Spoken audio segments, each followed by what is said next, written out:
Juba viimased 5 aastat kogunevad Kadrina rahvamajja iga kuu teisel laupäeval 10 Lääne-Virumaa väiketootjad.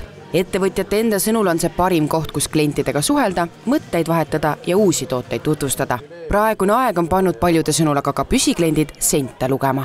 Rahvast on täna natukene vähem, kui on tavapäraselt. Kas võiks äkki rahval raha vähe? Olen nõus sellega ka, et valikuid tehakse rohkem tõenäoliselt. Kas peab äkki mingi hetk ka hindu korrigeerima? Hinnad on mõõdukad. Ilmselt on igal pool need laadad ja muud suurmöögid, kuhu on rahvas läinud ja ilmselt ka ilm on soosinud, et tasub kaugemale minna, aga ega omad vanad kliendid on ikka siin läbi käinud. Ott ehk otse tootjalt tarbijatele laat on ellu kutsutud just selleks, et tõsta esile kohalikke tootjaid ja pakkuda inimestele võimalus soetada nende tooteid otse allikast. Kui algselt müüdi turul peamiselt aiasaaduseid ja hoidiseid, siis tänaseks on müüjate sekka lisandunud ka hulgaliselt käsitööd ja tervisetooteid. Kõik on oma tehtud, täpselt samamoodi on oma käsitööna kootud, käsitsi kootud peapaelad, kaelussallid, oma Angora küülik on olnud kunagi, omal on samajädi koerad, kes samajädi koertes karvasten ka kätiseid, kindaid, kaelussalle, mütse, kõik on oma. Kust te selle aja võtate?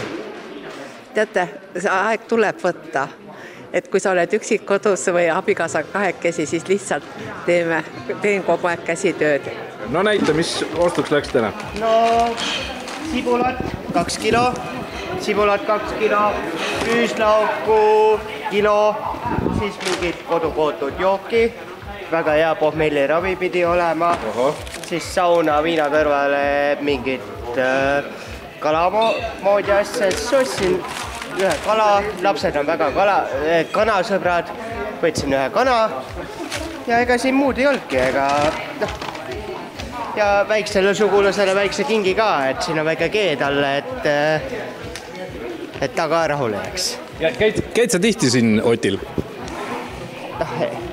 Eks ta niisugune kulukas käia on, et lähed ühest otsast sisse, teises otsas on juba 100 läinud, et aga vahest pigistame silma kinni ja ikka käime, kohalikke ikka peab toetama. Kadrina rahvamajas toimuv laat on korraldajate sõnul saanud tänaseks ka kohalike jaoks kohtumispaigaks, kuhu tullakse ka niisama mõnusalt aega veetma. Seetõttu on selle korraldamisega plaanis jätkata nii kaua kui võimalik.